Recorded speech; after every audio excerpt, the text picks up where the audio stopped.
Hello dears, ഇന്ന് നല്ലൊരു കടലക്കറി എങ്ങനെ ഉണ്ടാക്കുന്നതെന്ന് നോക്കാം. ഞാനിവിടെ വീട്ടിൽ സ്ഥിരം ഉണ്ടാക്കുന്ന കടലക്കറിയാണ്. ഈ സെയിം റെസിപ്പി വെച്ചിട്ട് ബ്ലാക്ക് കളർ കടലയുണ്ടല്ലോ, അതും നമുക്ക് ചെയ്യാവുന്നതാണ്. തലേ ദിവസം കടല ഞാൻ കുതിർക്കാൻ ഇട്ടിട്ടുണ്ടായിരുന്നു. അത് പിറ്റേ ദിവസം ആകുമ്പോൾ കുക്കറിൽ ഒരു 5 വിസിലിൽ വേവിച്ച് വെച്ചാൽ മതിയാകും. കറക്റ്റായിട്ട് വെന്ത് കിട്ടും.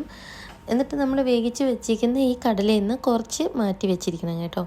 അതുപോലെ എണ്ണ ഒഴിച്ചു, വേറൊരു പാനിൽ എണ്ണ ഒഴിച്ചു, കടുകിട്ടു, പിന്നെ ഇഞ്ചി വെളുത്തുള്ളി അത് അരിഞ്ഞു വെച്ചിരുന്നത് ഇട്ടു. ഞാനിവിടെ 2 വലിപ്പമുള്ള സവാള എടുത്തിട്ടുണ്ട്, അതിട്ടു. ഒരു പച്ചമുളകും ഇട്ടിട്ടുണ്ട്. ഈ കൂട്ടത്തിൽ കറിവേപ്പിലയും കൂടെ ഇടാം. ഞാൻ കറിവേപ്പില പിന്നീടാണ് ഇട്ടത്, മറന്നുപോയതാണ് ഇടാൻ.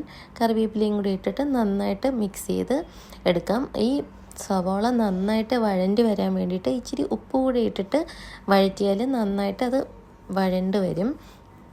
അത് നല്ല ബ്രൗൺ കളർ ആകുന്നത് വരെ നന്നായിട്ട് മിക്സ് ചെയ്തുകൊണ്ടിരിക്കുക.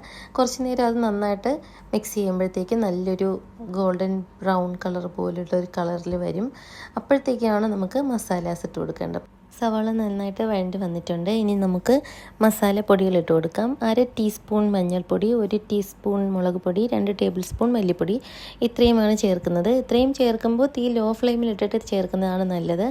അത് നന്നായിട്ട് എന്നിട്ട് മിക്സ് ചെയ്യുക. ആ മസാലപ്പൊടികളുടെ പച്ചമണം മാറുന്നത് വരെ നന്നായിട്ട് മിക്സ് ചെയ്യാം.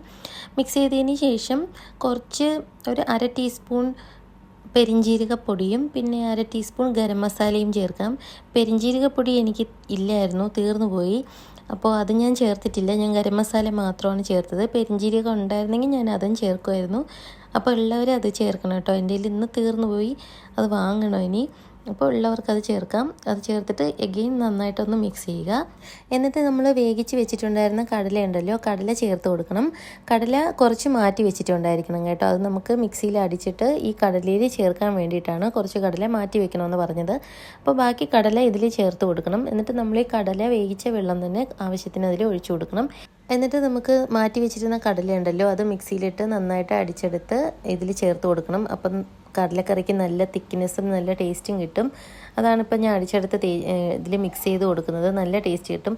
നമ്മളിത് ബ്ലാക്ക് കടലയിലാണ് ഇങ്ങനെ ഈ റെസിപ്പിയിൽ ചെയ്യുന്നതെങ്കിൽ ബ്ലാക്ക് കടലയിൽ നല്ല കട്ടിയുള്ള തേങ്ങാപ്പാൽ ഒഴിച്ചു കൊടുത്താൽ മതിയാകും. അപ്പം കടലക്കറിക്ക് ടേസ്റ്റ് വരും.